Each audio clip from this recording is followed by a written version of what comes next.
In today's quick tutorial from Knowltech, I'll show you how to find nearby people on Snapchat using the Snapmap feature. Um, let's get started.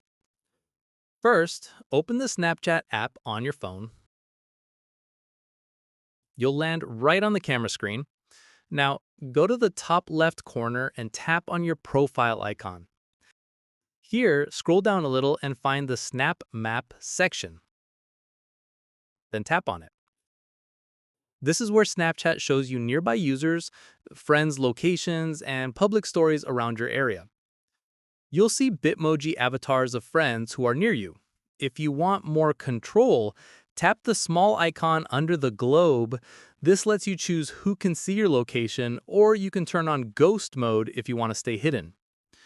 Now, go back to the map and tap on any highlighted hotspot.